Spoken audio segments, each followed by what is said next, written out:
Today, on Be Something Wonderful, How to Manifest Anything in 3 Days, Neville Goddard. I am your host, Tom Kearin, and this is the Be Something Wonderful studio of higher consciousness, where we help you level up and become the best version of yourself. Creators, good morning and welcome back to the studios of Be Something Wonderful. Here we are in Park City, Utah with another powerful video. It is snowing behind us, so we're going to get ready for another great day of snowboarding. But before we head out, I have a big video for you today. The question was, Tom, what about time and timing in terms of manifestations? I've heard so many things, and I've heard your viewpoints on this, right? Our idea that nothing takes time. Time's an idea. Time's an experience of you as that infinite, multidimensional being, shifting identities and realities in every moment, putting space between events that we call time. It's an experience. It's how you experience yourself as a multidimensional, all that isness being, right? So it doesn't take time, it takes awareness. Awareness of what? Awareness of yourself as already being that person that you desire to be, as already having that thing that you want to have. That's all we're talking about. Remember, there's many videos. I even have a playlist where I really unpack this. A few years ago, I've unpacked Neville Goddard's teachings on this idea of 3 days, where he talks about the idea that things take 3 days, or his idea that things take divine timing. Things happen or manifest in their own appointed hour, right? It will not be late, right? And this whole idea, these quotes from Neville Goddard, he talks about the idea of in a way, the idea of a divine timing, right? That the vision has its own appointed time. But remember, there's no divine timing or any timing at all beyond you as that point of consciousness, as that center of all that is, as God in expression, right? God knows nothing of time. God just is all that is.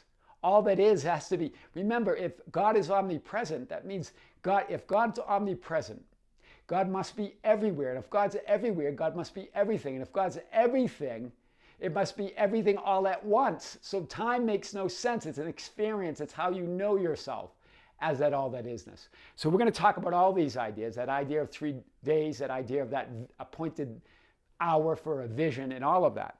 Remember, nothing takes time. It takes awareness of already being that which you desire to be and already having that which you desire to have. Hear it again. It takes your awareness of self. That's the whole idea. That's the whole biblical meaning of the number 3. It's not 3 days. It's the idea that 3 is completion. It's conviction. It's that awareness that I'm whole and complete now. That's the idea. It's fulfillment here and now. Here I am, as Moses answered God. God, existence, the absolute isness of reality, that one ultimate reality, it's just one. God is. God knows nothing of time. God is. There's no space. There's no time. There's no awareness in that first source or first cause. It's just one itself. God, it's not even being aware of itself as the one. It just is the one. Hear this. It's God's Son, the birth of God's Son, that is the awareness of itself as the one, or in other words, as all that is. That you might want to call that the first reflection of existence, or all that, or that one ultimate reality of God, or the firstborn, or the Son of God, right? Remember, there's no experience of itself. It's just one. That's what it knows. It's just knowing itself. Not knowing itself as another knowing, but just knowing in its most ultimate sense of reality. Its source, it's the Father, it's the law, or the Lord of Scripture, there is no other. That's what the ancients meant. There's no other to compare it to, not even itself to compare it to. Because there's nothing outside of it. It's not even aware of itself as a one, it just knows. It just knows. God is, God knows. It's causeless, it's self-existence, it's the one life. We start there. And then the first reflection or manifestation of that one Father, that one source, that one isness, that one life, that one reality, is its own self-awareness. Being aware of itself as all that is, as that other. Remember, it's being aware of itself now there's a contrast going here now within God, knowing itself as all that is. It's that first reflection, that first manifestation, that first idea of another. But you are the other. There are no others. That's why Neville Goddard and the rest of the spiritual teachers talk about that idea. The other is you. It's God being aware of itself through its Son. I am awareness of being. The experience of awareness itself. God is one. God's Son is that one God being God. That one God being the beingness of God, the isness now becoming the beingness. Being aware of itself as all that is. This is what is referred to as omnipresence of God. We say that God's everywhere. Well, then if God's everywhere, God must be everything. And if God's everything, then God must be everything all at once right now, and you must be it because there's something outside God. So it's not like I'm here and God's everywhere else.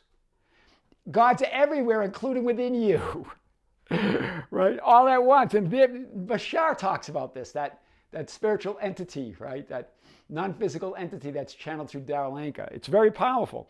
Therefore, if it is everywhere, everything all at once, it must know everything, right?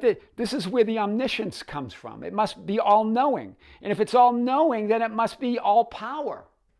It must be omnipotent. Omnipresent, omnipotent, omniscient. It's all-knowing, it's all-power, it's all of it. That's the one unity of God. And God, through God's Son, becomes aware of itself as that one. Aware of itself as all that is. And you, as a physical expression of God's Son, because you're God's Son, right? You're God's Son and you're the Son of Man, Jesus Christ. That's the representation of Jesus Christ in Scripture. That's you through your physical experience. It's God's Son being God, right? And then God's Son is God being God, and then you're God's Son being God's Son. So let's see this. From that first reflection of God's Son, that I am awareness, the first manifestation of existence, if you want to call it that, the one intelligent, self-aware mind, that one divine mind, that one intelligent mind that all the ancients point to, all that is, or it's infinity itself, right? Remember, God of first causes, even before the idea of infinity. Infinity is still pointing to something aware of itself, other than existence. So even affinity is the first manifestation. It's all that is. It's infinite. Infinite, get no bounds to it, to knowing itself. Is God's Son being aware of itself, hear this, from infinite perspectives. That's all that is. That's what you are, a center of that. God's Son knowing itself from infinite viewpoints, infinite perspectives. That gives you the idea of a finite physical experience or a finite physical mind, but it's one divine mind. And within it, infinite perspectives or infinite finite experiences of it. Nothing's limited, but the experience feels limited. Infinite viewpoints, finite experiences of that one infinite mind, that one intelligent mind. You as all that is. In other words, you are God's Son in expression. God's Son being God's Son. Just as the idea of God's Son is God being God. You are God's Son being God's Son. Being aware of yourself and as one through finite experiences of the physical mind, of thoughts and feelings and images and perceptions and sensations, but none of it's separate. None of it is limitation in itself. There is nothing limited. You're the one. Wow. This is powerful. So Neville, the point that was, the question was being asked is about Neville Goddard said this about the idea of manifesting in 3 days. There's a big quote that he said, I think in 1948, I forget exactly when. The Bible gives it as 3 days. The duration is 3 days for a response in this world. And it's a longer quote, and he's mentioned this a few times. And so it seems like he's pointing to the idea of 3 days. But remember, Neville Goddard, he was another physical infinite perspective of source. That's just coming through his linear sense of things. Neville Goddard, too, is interpreting himself as source. So there were points where he pointed to 3 days in the idea of time. But what is the biblical meaning of 3? It means completion. It represents the feeling, the conviction of being whole and complete and perfect and fulfilled. Like the number 7, right? Number 7, you might even want to say, is a greater idea of that, being just the knowing itself, that one God itself, that all-knowing. But both of them. Other times he refers to the idea of divine timing. Every idea or concept or desire having its vision or its own appointed hour. That's pointing to the idea of divine timing. But remember, it's not that the vision or desire has its own appointed hour. It's you and where are you in your awareness of being the person you desire to be? That's the appointed hour.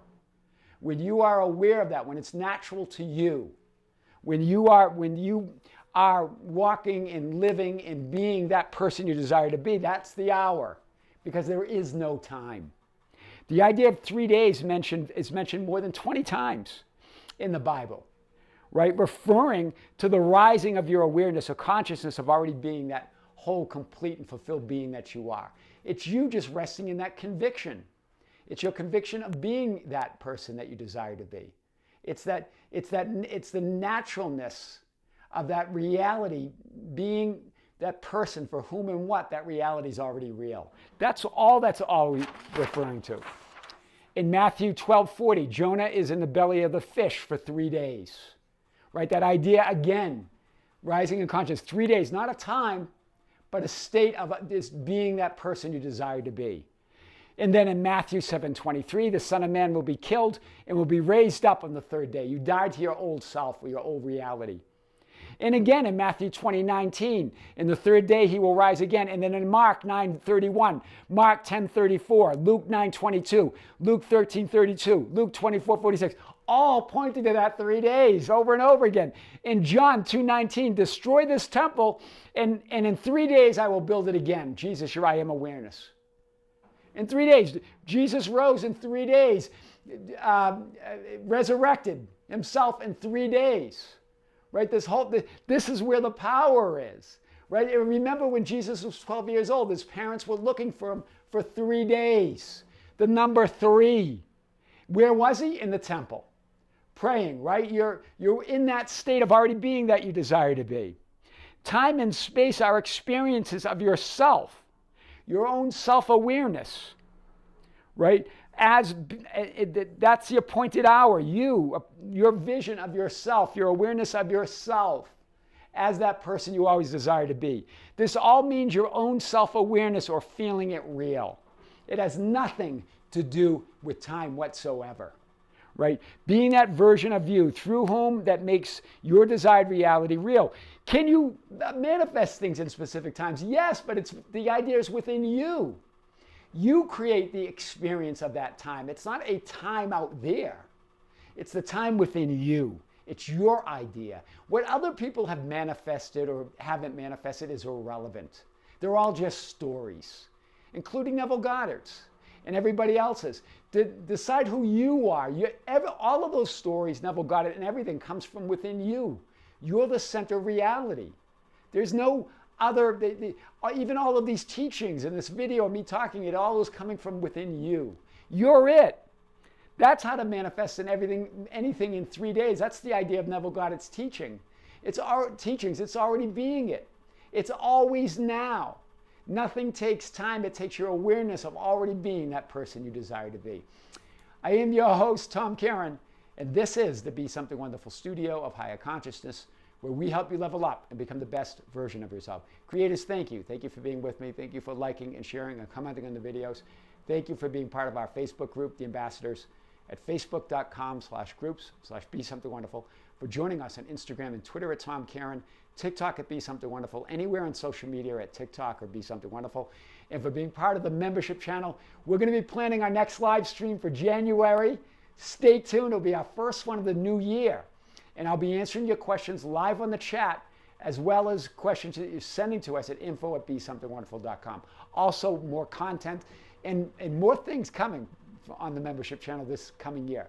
Creators, with great love, with great light and infinite gratitude, this is Tom Kearin here in the studios of Be Something Wonderful in Park City, where the snow is coming down. Until next time, we'll see you soon.